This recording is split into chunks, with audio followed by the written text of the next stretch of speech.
C'est pas parce que j'ai un handicap que je peux pas faire du sport. C'est pas parce que j'ai un handicap que je peux pas être générateur de performance. C'est pas parce que j'ai pas un handicap que je peux pas être champion paralympique un jour, ou champion tout court.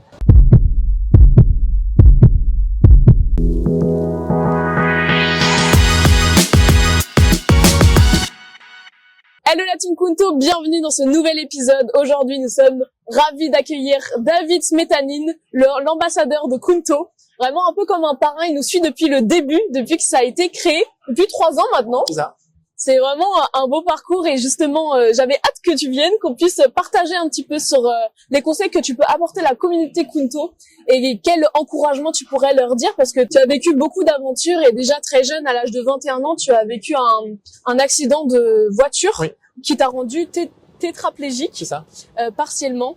Et tu t'es pas arrêté là et t'es devenu une légende du paranatation français.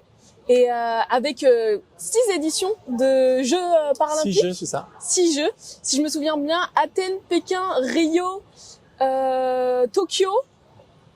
Et il m'en manque un dernier avant Paris. Londres. Et Londres, voilà. Et donc nous, le 30 août, on est venu te soutenir. C'est ça. Je me souviens très bien parce que vraiment ça m'a trop marqué, ça m'a vraiment encouragé à me dire mais en fait tout est possible. Pourquoi moi qui suis valide, je me trouve des excuses dans ma tête et en fait toi t'as dépassé ces limites-là, au-delà de ton corps, au-delà de ta tête et donc c'est plus ça que j'aimerais aborder avec toi, de ta personne, de ta persévérance, d'un peu ton parcours et comment encourager la communauté Kunto à dépasser ses limites quoi. Donc, le sport a été un élément qui a été formateur dans mon éducation en général. Le dépassement de soi, le fait de rêver comme des champions, le côté célébration aussi, le côté un peu incroyable. Et puis j'ai toujours voulu avoir une vie un peu différente des autres, pas forcément être dans un même moule, avoir mes propres projets, mes propres rêves. Et la leçon de rêve, elle est essentielle dans le sport de haut niveau quand on passe des années à s'entraîner au bord des bassins tout le temps. Pour un moment qui est très court, les jeux c'est pas très très long finalement. Mais les émotions sont très grandes et puis c'est des émotions qui m'ont marqué depuis tout petit et qui m'ont permis aussi d'avancer après cet accident de la route dont on a parlé. Et c'est vrai que le sport a été d'abord une source vraiment de rééducation incroyable, une kinésithérapie ludique finalement, et notamment la natation qui est très accessible. Et puis finalement, j'étais assez vite piqué à mon propre jeu, d'être dans l'eau, oui, avec des frites, des bouées. En rééducation, c'était normal, intéressant et obligatoire au départ, mais je me voyais déjà comme un ancien sportif qui avait aussi envie de continuer de belles choses. Et puis, je dis souvent que si je peux plus être champion olympique, je pouvais être champion paralympique. Et finalement, la natation est redevenue, alors après un but thérapeutique, est redevenu vraiment un plaisir, une passion et un travail à part entière tout au long de ma vie et de ma carrière parce que j'ai transformé les choses pour que le nageur qui était accidenté ou blessé médulaire et en rééducation puisse redevenir le champion qu'il était ou du moins un sportif de haut niveau dans la partie un jour un champion de haut niveau. Donc le sport a toujours fait partie de ma vie et c'est vrai que cette passion des jeux, cet amour des jeux, les valeurs de l'olympisme que le sport porte en général et défend brillamment, ont fait que j'ai poursuivi mon chemin avec cette ambition d'être un jour aux Jeux et pourquoi pas de gagner les Jeux un jour aussi. Voilà. Et t'en as gagné pas mal du coup. Oui, ce sont pas une ni deux, mais 9 médailles paralympiques que j'ai gagnées sur 6 éditions. Paris n'a pas été sur le plan sportif à la hauteur de ce que j'espérais, mais en tout cas une clôture incroyable dans un contexte très très particulier chez nous en France, à la maison comme on dit, et c'était vraiment ce que j'espérais, puis une reconnaissance du public qui a été incroyable, une innovation qui a été fantastique et pour une fin de carrière, c'était super quoi. Mais ouais, le sport comme un élément de rééducation essentiel, mais aussi un élément de progression autant sur le plan personnel que professionnel, parce que le sport a fait de moi quelqu'un de meilleur à chaque fois, chaque jour, chaque entraînement, etc. Jusqu'à ce que j'ai la chance de vivre ce moment particulier qui est marseillaise sur un podium au jeu. Et forcément, c'est très très spécial et ça, c'est vraiment l'apothéose de la cerise sur le gâteau, on va dire. Mais c'est le chemin parcouru, c'est les difficultés que j'ai traversées, c'est le fait de ne jamais baisser les bras, le fait de trouver les solutions à chaque fois qu'on avait besoin, en fait. Et qui fait que toutes ces années, j'ai appris de moi, appris de mon entourage, et puis essayé d'en faire quelque chose de bien. Alors le sport, pour les résultats sportifs, un beau palmarès, une belle carrière, oui, bien sûr. Et la chance de vivre Paris 2024, bien évidemment. Mais au-delà de ça, il y a tout le parcours de vie qui est incroyable. Et c'est ça dont on va parler aujourd'hui, quoi. Voilà. C'est ça exactement, de pouvoir se dire, mais en fait, c'est dans les épreuves qu'on apprend. Et c'est justement quand les défis arrivent qu'on grandit encore plus que les médailles, plus que les palmarès. C'est vraiment comment dans le concrètement, comment on affronte les difficultés qu'on peut rencontrer. Et j'aimerais du coup poser cette première question. Quand t'as eu cet accident-là, comment est-ce que t'as réagi? Est-ce que t'as tout de suite eu peur et je pense que t'as pas dû abandonner vu le discours que t'as là. Oui, mais il y a quand même des moments de doute aussi au départ. C'est ça, exactement. Et qu'est-ce que tu dirais aux personnes qui justement soit viennent d'arriver ce genre d'incident similaire au tien, ou bien ceux qui sont nés comme ça avec un handicap et qu'est-ce que tu pourrais Le fait dire? est qu'on est devant une inconnue, en fait. Quand on est victime d'un accident de la route ou peu importe l'accident d'ailleurs, on est devant quelque chose qu'on ne connaît pas et on n'a pas de solution pour la suite. L'être humain a tendance en permanence à anticiper les choses. Dans le sens où on va quelque part, on sait qu'on va prendre l'escalator, on sait qu'il n'y a pas de danger, on est habitué depuis toute enfance, depuis notre enfance, depuis tout petit, ou depuis notre enfance, on a été habitué à faire ces choses-là. On nous a appris à traverser au passage piéton parce qu'il n'y a pas de danger à ce moment-là, parce qu'on sait qu'il y a un feu vert, donc on sait vert, ça va, c'est safe, c'est sécurisé, il n'y a pas de souci. Quand on a un handicap, on est face à de nombreux inconnus en permanence, des petits obstacles tous les jours qu'on doit contourner, qu'on doit arriver à surmonter. Et finalement, il y a eu un moment de doute, de crainte, parce que j'avais pas forcément de vision de ce qu'était mon futur. Et je ne pouvais pas, je n'arrivais pas à me projeter, autant sur un plan personnel que professionnel ou sportif, parce que la situation de mon accident et mon handicap faisait que j'étais dans un entonnoir finalement. Et puis, au fur et à mesure, avec la navigation, le potentiel physique évolue, la natation qui reprend sa place, etc., le sport qui reprend sa place, l'autonomie, on est plus mobile, on est en meilleure santé, on est rapidement athlétique, sportif, et du coup, tout devient facile. Et puis prendre une pente, une rampe à droite à gauche, ça devient quelque chose de normal. C'est pas une contrainte, c'est pas un frein. Par rapport à des personnes qui ont un handicap plus lourd ou qui ne sont pas forcément sportives et qui ont beaucoup plus de mal à se déplacer et qui ont tendance à devenir très sédentaires très rapidement. Donc de ce fait, oui, ça devient quelque part normal et on a vite fait de surmonter tous les petits obstacles et de se dire finalement c'est qu'une petite partie de notre vie et que c'est pas grave et qu'on va avancer quand même. Ça nous oblige à faire un peu plus attention, ça nous oblige à avoir une longueur d'avance, ça nous oblige à avoir finalement des cordes dans l'entraque que tout le monde n'a pas et anticiper les choses pour être en mesure de répondre à ces petites problématiques quand on se déplace partout, quoi. Oui, tu Et dirais puis il y a aussi que... ce que le handicap renvoie en général. Et le fait est que ce regard des autres est des fois un peu difficile. Alors quand on est sportif et qu'on est en plus champion paralympique, etc., on n'a plus tout le même regard.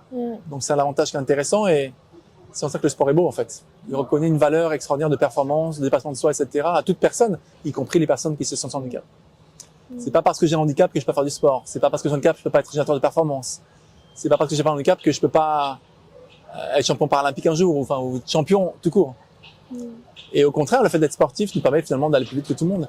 Je disais tout à l'heure à Yachak, c'est marrant, mais il y a de nombreuses situations dans la vie de tous les jours où les gens sont à 2 à l'heure au ralenti, ils savent pas aller, ils sont perdus, etc. Nous, on est tellement habitués à anticiper tout le temps, à chaque fois, dans toutes les situations, que finalement tout paraît trop lent pour nous. En fait, on est toujours en train d'aller à droite à gauche rapidement, d'anticiper les choses, voilà, ce sont des automatismes en fait qu'on crée finalement automatiquement parce que on est amené à surmonter certaines épreuves dans le quotidien, des petites choses, des petits obstacles qui sont pour certains insignifiants et pour nous qui sont importants. Non mais c'est ça, de pouvoir montrer une autre image de ces handicaps et se dire mais non, enfin on est capable en fait et justement on anticipe parce qu'on compense avec ce qui a pu nous arriver quoi. Bien sûr. Et de donner justement, c'est l'occasion de donner une autre image de ces personnes en situation de handicap et de pas juste les reconnaître en situation de handicap comme une personne normale qui a énormément de capacités, même plus que d'autres. Et qui dans le renom même est toujours souvent beaucoup plus volontaire, beaucoup plus tenace, etc. dans ce qu'elle va entreprendre qu'une personne valide parce qu'elle a besoin d'être toujours voilà, une espèce de challenge en fait pour réussir à ce qu'elle va mettre en place, quoi. Et ça passe par les choses quotidiennes, aller faire ses courses, se déplacer dans la rue, etc., prendre un taxi. On est face à des situations des fois délicates, tous les gens ne comprennent pas notre fauteuil, comment ça marche, ça se plie pas, comment on fait. Ils ont l'impression que, les chauffeurs ou certains en tout cas, qu'on peut pas entrer dans un véhicule facilement, qu'on peut pas se transférer, alors que ça se passe très bien, il n'y a pas de souci. Et puis après, les organismes qui font des formations spécifiques pour ça et qui font en sorte qu'on ait une prise en charge qui est très très bonne, heureusement d'ailleurs.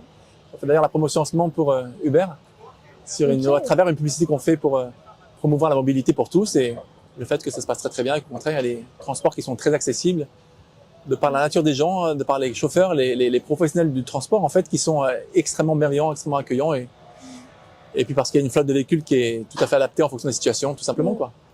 Donc des petites choses qui nous amènent à toujours avoir un peu une longueur d'avance, à anticiper les choses pour avancer comme tout le monde. Et cette petite difficulté supplémentaire, elle fait de nous des personnes un peu plus combatives, un peu plus combatives, c'est ça. Ouais. Et tu dirais que donc dans le cadre de l'entreprise et justement du monde professionnel, est-ce qu'il y a de plus en plus de choses qui sont mises en place? Est-ce que assez tu trouves avec ces sensibilisations, justement, ça aide à faire avancer les choses. Oui, oui, ça permet d'avoir un autre regard sur le handicap et de montrer que les gens sont capables, qu'ils ont des atouts aussi, et qu'on ne doit pas juger la personne au premier regard uniquement sur son apparence physique, parce qu'on se dit, ah, le handicap, c'est bizarre, bon. Mais dans la réalité de ses capacités et de ses compétences, quoi. Et on dit souvent que la compétence égale, quand on a un handicap, au contraire, c'est une force en plus pour une entreprise, parce qu'elle montre quelqu'un qui est tenace, la diversité, l'exemplarité aussi, et puis, dans les chiffres, alors là, on parle plus d'un monde économique, mais dans les chiffres, le taux d'absentéisme pour les personnes qui sont en situation de handicap en général, il est vachement moins important que pour les personnes qui sont valides. Et les gens qui sont plus, pareil, assidus au travail parce qu'ils ont une place qu'ils veulent garder, parce qu'ils veulent montrer des choses, prouver les choses. Et ces petites choses au quotidien permettent en fait de garder des gens extrêmement motivés en emploi.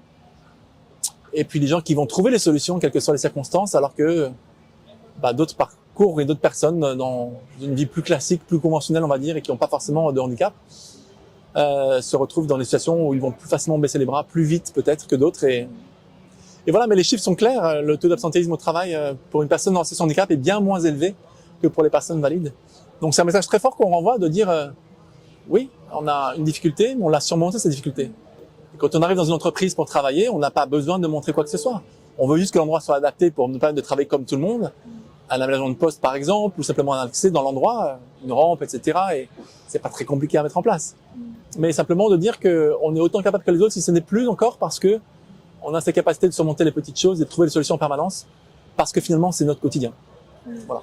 C'est vraiment beau, c'est beau comme Donc morale. on le met en exergue en permanence dans toutes les situations professionnelles, et quand on nous demande de trouver des solutions d'entreprise pour quelque chose, ou de relancer les clients, ou enfin peu importe le domaine d'activité d'ailleurs, mais alors qu'ils vont se dire oh c'est fatigant, faut lancer, etc. Et d'autres vont prendre une approche un peu différente, plus humaine, plus humaine, tout simplement, parce que eux-mêmes sont confrontés à ces difficultés-là tout le temps, et ils ont montré l'exemple et te dire c'est un peu un pied de nez à la vie. Vous êtes vous valide, et puis c'est nous qui vous montrons le chemin, ou le chemin à suivre, ou la voie à suivre, parce que on est peut-être plus volontaire, ou parce que on a vécu des choses qui nous obligent à être plus compétitifs, plus ambitieux peut-être parfois aussi, à faire nos preuves en permanence, et puis dans notre quotidien on le démontre tout le temps. Ouais. Donc c'est un message très très fort, et puis de cohésion aussi. Le gros du handicap n'est pas visible, on le sait, 80% des handicaps sont invisibles, donc quand on voit les choses et qu'on sait ce qu'il faut faire, faisons-le simplement, une rampe, un accès, etc.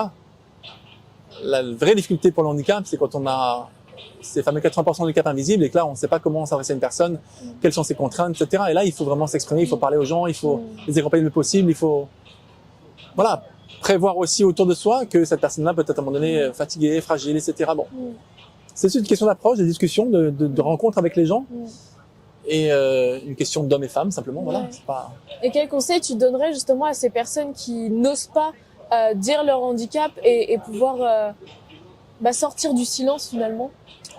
Ne pas déclarer les choses, c'est se mettre une balle dans le pied quelque part, dans le sens où on va se renfermer dans un monde que nous on connaît, mais qui n'est pas une ouverture d'esprit vers les autres. C'est se fermer des portes qu'on peut nous ouvrir de plus en plus, parce que la différence elle est de plus en plus comprise, l'inclusion quelque chose qui est quand même concret maintenant. Et c'est surtout réduire notre champ d'horizon, notre champ de travail à notre propre environnement, alors que quand on a, par nos études, par nos compétences, nos expériences, de quoi s'exprimer en entreprise, ou même dans un domaine sportif, ou peu importe, enfin voilà, dans une activité, dans une occupation, de montrer la différence et de faire un pas en avant pour les autres, montrer qu'on peut être en situation de handicap et être performant, être sociable, être accueillable, souriant, etc. Mais c'est aussi envoyer un message très fort de sociabilité, tout simplement, ou simplement de soutien à un milieu, à un marché, ou à une entreprise. Bon. Et puis, si les personnes qui sont en situation de handicap n'osent pas aller en emploi, ou n'osent pas se déclarer comme telles, finalement, on cache le handicap. Et ça veut dire qu'on diminue le taux d'emploi, on diminue le taux de participation des personnes qui sont handicapées dans l'activité quelconque. Et ça renvoie pas un message positif, au contraire. Ça envoie un message des personnes qui ont soit peur de l'environnement, soit qui ont l'impression qu'elles ne sont pas bien intégrées. Donc parfois faire un peu le premier pas, ou d'aller faire un pas en avant, c'est une façon de dire je donne de ma personne, je donne de mon temps, et je vais aussi un peu vous accompagner dans la démarche pour que vous preniez compte que mon handicap, c'est pas une difficulté en soi. On doit avoir une difficulté qu'on peut surmonter et qui peut, une fois que c'est fait, me permettre d'être autant performant que les autres et d'amener justement cette image très positive dans l'entreprise, par exemple, ou dans le secteur d'activité qu'on a, associatif ou peu importe, quoi. Et ça, c'est très important parce qu'on voit un message très, très positif et qui démontre que finalement, malgré le handicap, on peut très bien s'insérer partout. Alors qu'à l'inverse, se cacher, c'est mettre des bâtons dans les roues aux autres, quoi, quelque part. Et le fait de pouvoir changer les choses aussi. Et j'aimerais revenir sur quelque chose. C'est renvoyer une image positive. Donc, ça contribue forcément à faire changer le regard et à donner plus facilement confiance à ces personnes-là, en général. Puis, quand on a les mêmes diplômes, etc., il n'y a pas de raison, il n'y a pas de... Oui, pas de raison. Quoi. J'aimerais revenir sur justement le fait que tu sois sportif et que ça t'aide justement dans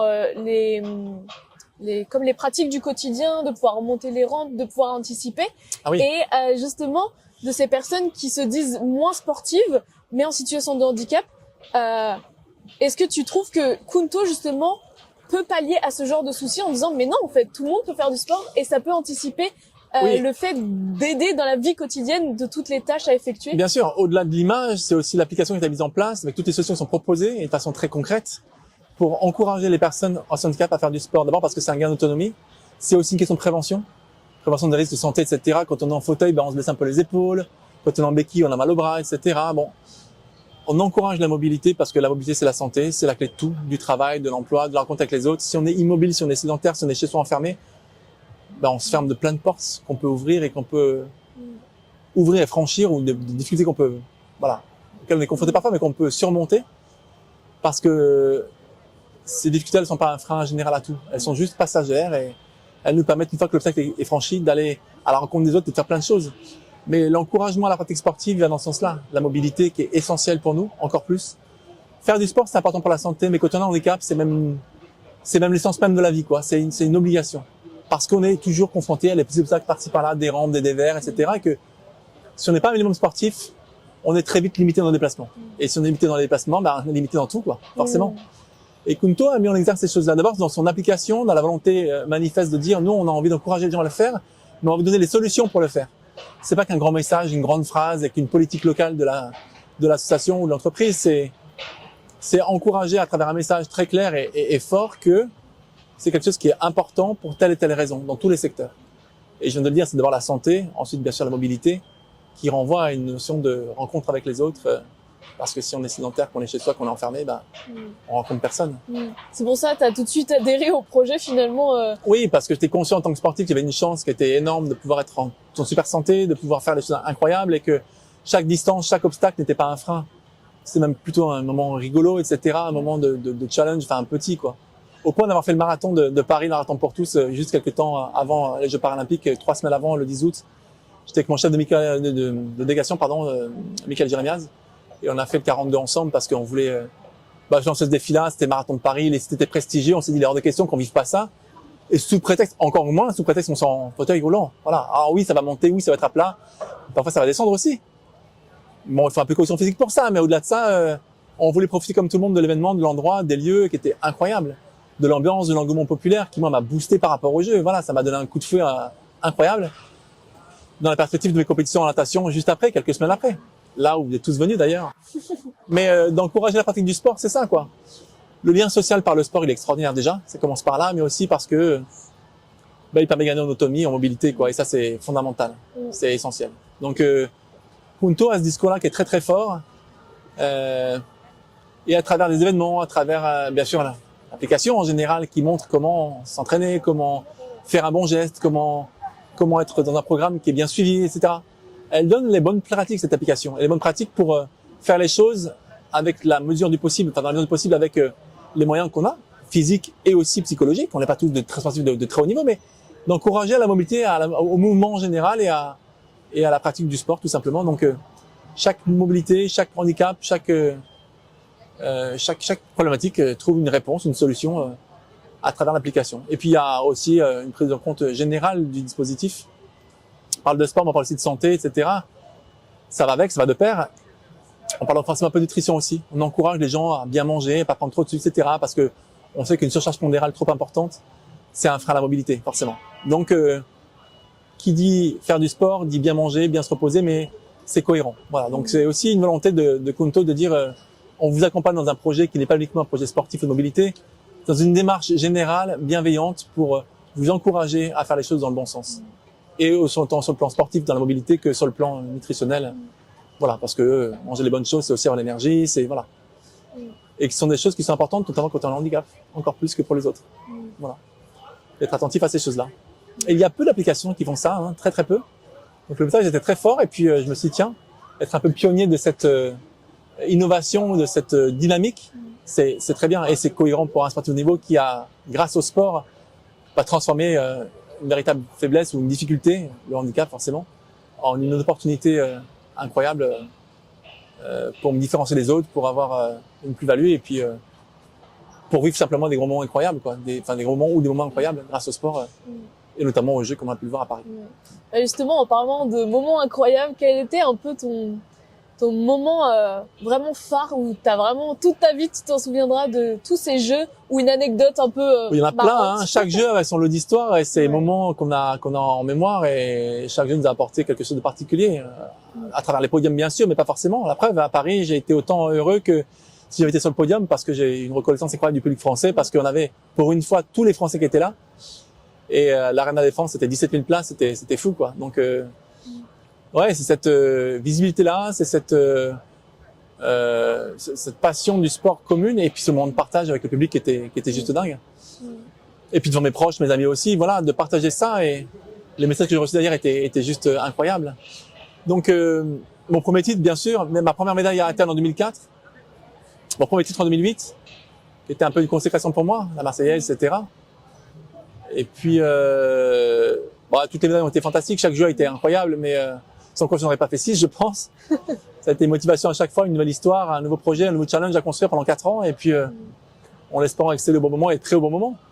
Alors Paris a été un peu plus compliqué pour plein de raisons, mais j'ai quand même été chercher cette fin de carrière incroyable et ce moment de partage qui était vraiment précieux et que seul le sport renvoie et permet d'offrir en général une communion entre le public et les sportifs qui est incroyable. Donc ces éléments qui sont vraiment importants pour moi et qui font qu'aujourd'hui la boucle elle est vraiment bouclée, quoi. Après j'ai envie de le transmettre bien sûr, et à travers Kunto aussi, d'en être un bel ambassadeur pour rappeler à quel point le sport est important, et même si je suis actif là en plus en entreprise sur mes conférences qu'à l'entraînement en ce moment forcément en fin de carrière, mais je vais me remettre dans le rythme un petit peu et puis retourner dans l'eau et puis remettre sur les poids aussi parce qu'on est conscient que il y en a besoin, quoi. Là depuis quelques semaines on est rentré de Paris les Jeux, ça fait 1 mois et demi. J'ai les épaules qui grincent un petit peu, quoi. On sent que c'est un peu plus dur quand on fait quelque chose à droite à gauche, etc. Quand on est dans l'entraînement ou quand on est entraîné, tout est facile finalement. C'est ça, après 15 ans d'expérience, c'est ça, en plus haut niveau. 24 ans. 24 ans. 2004-2024, mais il y a eu 4 ans pour préparer les Jeux d'Athènes, 2004. Ok. Donc mon statut au niveau, c'est mon premier statut, c'est 98. Et ma première liste ministérielle, je crois, c'est autour de 2002, 2003, 2002. Ok. Donc oui, il y a 24 ans au niveau international. J'ai oublié 10 ans. Non mais oui, franchement, comme tu dis... Il y a eu 30 ans de carrière, quasiment. 95, mon accident, on est en 2024. 2025, l'année prochaine, ça fera, presque 30 ans de carrière. Ouais. Et 24 ans de carrière internationale. Incroyable. Et justement, donc, quand tu n'es pas dans les bassins, tu es justement en train de partager de ton expérience avec le monde de l'entreprise, c'est ça? Oui, en partie. Et dans les commissions sportives, c'est ça? Oui. Est-ce que tu pourrais nous en dire un peu plus? Il y avait une volonté de renvoyer au sport ce qui m'a apporté ou d'offrir au sport ce qui m'a apporté en m'impliquant au sein des commissions sportives nationales et internationales. Alors, l'exemple même, c'est la CAN du CNOSF, la commission des athlètes de haut niveau du Comité national olympique sportif français, au sein de laquelle je représentais le mouvement paralympique. Puis après, on a créé une commission paralympique, parce que les athlètes paralympiques ont les mêmes besoins que les athlètes olympiques, forcément. On a fait un choix d'être dans une carrière de haut niveau et on a des besoins qui sont similaires, de reconversion, d'emploi, de travail, d'aménagement des programmes pour les étudiants qui sont aussi sur un double projet, quoi. Ça concerne la gestion de carrière en général, mais pas que.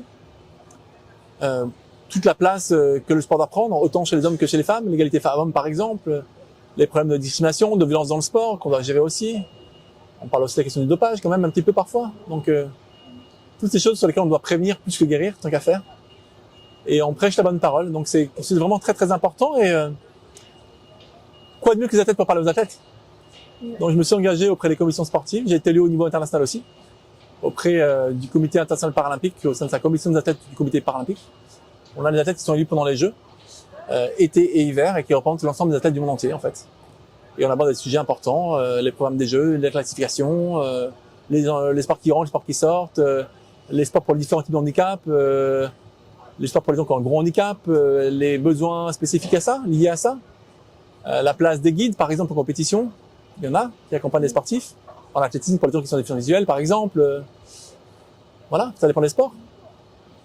Dans les sports pour les gens qui ont un plus grand handicap, je prends la boccia par exemple, il y a des fois des assistants ou des guides qui sont là aussi à côté d'eux. Voilà, tous ces rôles-là, et puis en entreprise derrière. Parce que il y a beaucoup d'analogies et de synergies qu'on fait entre le monde de l'entreprise et le monde du sport. Mais ça, il y a beaucoup de valeurs communes Oui. à l'entreprise et au sport. C'est ça. Et justement, quelles valeurs tu transmets auprès de ces entreprises quand tu... Performance, de interviens. création de performance, de richesse, valeur ajoutée incontestable. Quand on va gagner des parts de marché dans une entreprise, quand on crée un produit, toute la valeur ajoutée que ça produit, qu'on génère en fait. Et puis, pour diriger une entreprise, c'est aussi du leadership, du management quelque part.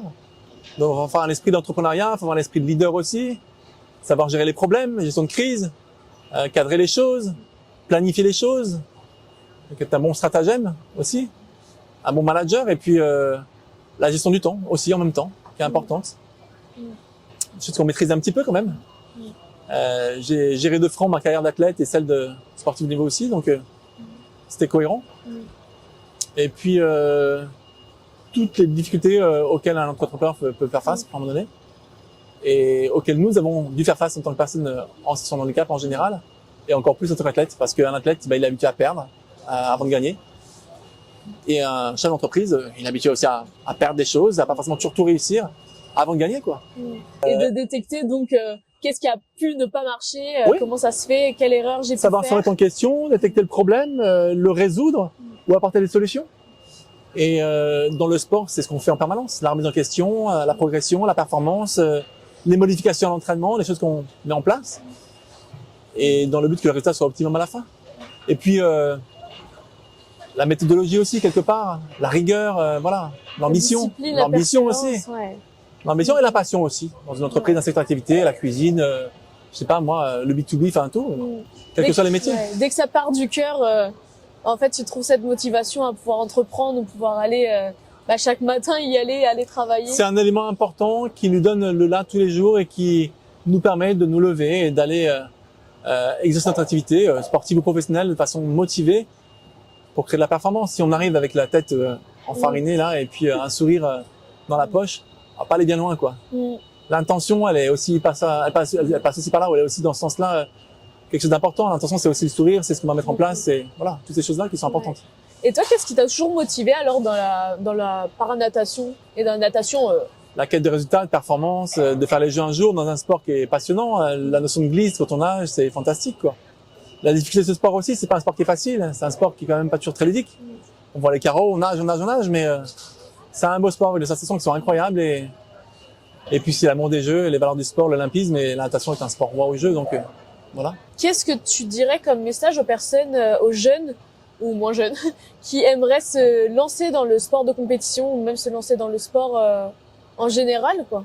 Après, tu l'as répondu un peu avec la santé, Oui, etc. qu'il y a plein d'atouts que le sport met en avant et qui sont importants grâce au sport et que l'on gagne grâce au sport. Mais de manière générale, leur dire que le sport permet des rencontres incroyables et puis de mieux se connaître soi-même déjà, de surmonter ses propres craintes, ses échecs pour en faire des victoires à un moment donné. Et c'est très formateur. De ce fait, on devient, comme je disais tout à l'heure, des meilleures personnes, mais ça c'est vrai dans tout. En fait, le sport nous forge un moral et un mental à toute épreuve en général, et qui nous permet de pouvoir faire face à de nombreuses situations auxquelles on n'aurait pas forcément fait face sans cet outil-là, sans le sport. Et puis, il y a une notion de rêve quand on parle des jeux qui est incroyable, et pour moi c'était vraiment important et essentiel, voilà, de pouvoir arriver à vivre des choses incroyables, des émotions incroyables, mais au prix aussi d'un travail. C'était la récompense pour moi suprême de mon activité et de mon travail. Mais ça peut leur dire foncez, quoi. Le pire peut-être qu'on peut leur dire, et le plus dur, ce serait de ne pas essayer, quoi. Voilà, ça c'est le premier échec, et c'est le vrai échec, c'est de ne pas essayer, c'est de pas tenter. Il il y a toujours un point de départ, un commencement. On va pas toujours réussir tout de suite tout, mais c'est ça qui est formateur, qui est top aussi en même temps. Et Ouais, je pense oser, que- c'est déjà faire la différence. L'initiative que l'on met en avant en disant je vais commencer à faire ça, je vais essayer, c'est déjà un pas en avant très important, c'est déjà faire la différence. Donc oui, bien sûr, le sport est fantastique. Et puis après, tout ce qu'on a pu dire concernant la santé, la rencontre avec les autres qui est incroyable. Le regard de l'autre et la confiance en soi qu'on gagne qui est essentiel pour tout. Si on veut réussir dans la vie, il faut gagner en confiance en soi, il faut oser. Et ça passe forcément par cette partie-là, quoi. Arthur Ashe, qui était un joueur de tennis nord-américain, qui était le grand mentor d'Anick Noah, disait que si l'une des clés de la victoire ou de la réussite, du succès, peu importe, c'est la confiance en soi, parce qu'elle est essentielle dans la détermination, le facteur déterminant de la réussite, c'est la confiance en soi. Eh bien, l'une des clés de la confiance en soi, c'est la préparation. Et dans le sport, on fait que ça, se préparer. On marche les longueurs, etc. On s'entraîne. Pour reproduire le même geste à haut niveau une fois et réussir brillamment quelque chose. Donc, oui, le sport est un bel élément. Il faut pas hésiter. Et puis, c'est une méthode et un outil d'inclusion qui est remarquable. On regarde ce qu'on voit sur l'application, comme tout en général, mais de manière générale, oui, vraiment, c'est un outil d'inclusion qui est vraiment remarquable et qui est utile pour notre société. Ça fait se sentir vivre, en fait, finalement. Oui, on fait passer des messages qui sont très très forts de cohésion, de partage, de célébration, etc. Et à l'image des Jeux paralympiques, on démontre que le handicap est complètement intégré, quoi. C'est plus un sujet après. Et justement, comment vois-tu l'avenir des Jeux paralympiques et comment tu vois la suite et l'héritage des Jeux paralympiques qu'a laissé Paris 2024? On a mis un standard très très très haut, parce qu'on a aussi une ville particulière avec des équipements qui sont incroyables, qui sont aussi des sites culturels prestigieux, le Grand Palais, la Tour Eiffel à côté, etc. pour le stade de foot ou beach volley, bon, peu importe. Roland-Garros, bon. Ou l'Arena, la Défense, qui a été transformée en un bassin centre aquatique incroyable. Stade de France, bien sûr, mais voilà, je pense à Versailles aussi pour l'équitation, bon. Donc un standard très particulier qui a mêlé la culture à l'environnement, au sport et qui fait qu'on a eu un projet de célébration qui était exceptionnel, quoi. Dans un décor qui était inimaginable, extraordinaire. Ça va dire de faire mieux. Bon courage Los Angeles. Après, il y a une certaine arrogance aux États-Unis, une dimension qui est grandiose, tout est toujours démesuré chez eux. Mais la proximité avec les athlètes, la rencontre avec le public, elle a été possible grâce à ça aussi, quoi. Cette communauté, cette communion dans les moments de spectacle a été incroyable grâce à ça. Donc on espère que Paris laissera un héritage très fort d'abord pour le sport en général, les parasports aussi, et puis pour le regard vis-à-vis du handicap. En disant, grâce aux Jeux de Paris, on a on a une approche qui est différente, un regard qui est différent, et on mesure la chance que c'est de faire les Jeux en France, d'avoir les Jeux en France, et ce que ça a pu laisser comme image positive. C'est la plus belle carte de visite de la France aujourd'hui, autant sur le plan sportif que sur le plan touristique. Paris avait besoin de cette image-là de nouveau. On a un peu perdu cette chose-là et Paris n'était plus la première capitale visitée au monde, alors qu'on a les Champs-Élysées, la Tour Eiffel, l'Arc de Triomphe, plein de choses, la cuisine, voilà, le Louvre, plein de choses qui étaient attrayantes. Mais voilà, on est un peu grognon aussi en France parfois, les transports, les choses qui n'étaient pas forcément évidentes. Oui, là on a montré qu'on pouvait accueillir de grands événements, faire un événement exceptionnel et qui doit laisser une image différente de la France justement. Elle est essentielle cette image. Le sport rassemble et qu'on parle des Jeux Olympiques et Paralympiques, on rassemble le monde entier quelque part, quelle que soit la diversité. J'allais dire quelque part dans tous les sens du terme, parce qu'on rassemble tout le monde. Des gens qui ont le plus gros handicap, des qui n'en ont pas. On parle bien des Jeux Olympiques et Paralympiques de Paris 2024. Et l'ensemble, tout ceci a été, pour moi, un message d'inspiration très fort pour le monde entier, parce que dans des lieux emblématiques, encore une fois, les Champs-Élysées, qui a été le lieu de ce théâtre de la 5e ouverture des Jeux Paralympiques, la place de la Concorde, c'est pareil, avec toutes les symboliques derrière, du Grand Palais, de cette avenue des Champs-Élysées qui est prestigieuse, qui est belle, et puis derrière, l'Arc de Triomphe aussi, avec les agitos, quoi. C'est la première fois qu'on mettait le logo paralympique sur ce symbole énorme de la France, qui symbolise le soldat inconnu, la tombe du soldat inconnu, la Grande Guerre, l'armistice aussi, bien sûr, la porte de Paris. Donc c'était un moment particulièrement important et voilà, changer le regard sur le handicap, amener une diversité de population et avec leurs qualités, leurs compétences, leurs atouts, y compris les personnes en situation de handicap, bien sûr. Et puis une image, voilà, de célébration, de fête positive. Les gens dans les métros partout à Paris étaient souriants et on aimerait que ça reste comme ça tout le temps, quoi. Ouais, vraiment. Donc une belle image laissée de oui, Paris. De gens qui sont devenus pour une fois patriotiques et qui n'ont pas confondu cette question du nationalisme et du patriotisme, deux choses différentes.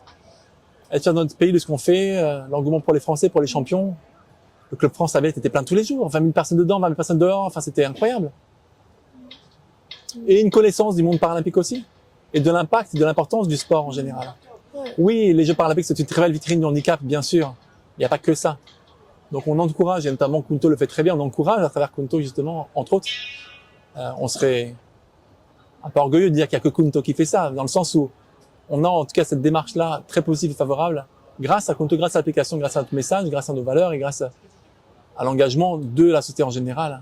Voilà, le fait d'être partout sur les salons, de rencontrer les gens, de valoriser ces choses-là et d'en parler simplement, de l'impact que le sport peut avoir dans une société. Et dans le cas d'une personne qui a un handicap, c'est essentiel, quoi. Ouais. Merci beaucoup Voilà. David. Merci d'avoir accepté cette invitation. Avec plaisir. Et pour tout ce qu'on a pu parler, vraiment hyper touchant. Et donc, ouais. On souhaite un long développement, une application qui développe encore mieux, et puis de nouvelles procédures, de nouvelles rencontres, et puis voilà, beaucoup de projets pour Kunto en général, parce que ce n'est que la première pièce du puzzle. Ouais, c'est ça. On a hâte que le puzzle se forme de plus en plus. Mais ouais, vraiment, avec tous les projets qui arrivent, franchement. Et de se rendre compte à quel point le sport peut avoir une place dans notre société et partout, quoi. Pour toutes les formes de personnes, et à chacun trouver sa place. Moi, j'ai trouvé la mienne, et je souhaite à tout le monde que ce soit le cas. Ouais. Trouvez votre place et vous serez vous-même, quoi. C'est la conclusion de tout ce que je peux souhaiter aux gens qui nous écoutent, qui nous voient et qui seront motivés à l'idée de faire du sport, de rencontrer les autres, de dire je me sens mieux dans mes baskets grâce à ça, grâce au sport notamment, et je trouve enfin ma place. Comme quelqu'un qui est acteur d'un futur positif, comme quelqu'un qui est pas forcément toujours en attente des réponses des autres ou de subventions, d'aides, etc., mais qui est un ambassadeur volontaire d'un pays, voilà, d'une ville, d'un projet, d'une entreprise, peu importe. Être acteur de son propre destin et de sa vie professionnelle, quoi. Acteur de son propre destin. Une belle conclusion. Exactement. Merci de nous avoir écoutés. Merci d'avoir été là. Et puis, on se Et dit suivez-nous sur Kunto. Ouais. Suivez-nous sur Kunto, sur la page Insta, sur LinkedIn, sur YouTube, sur Spotify. Et on se retrouve bientôt. Oui. Et Aux nouvelles Merci. aventures à Kunto. Voilà, nouvelles aventures à Kunto. Salut, goodbye!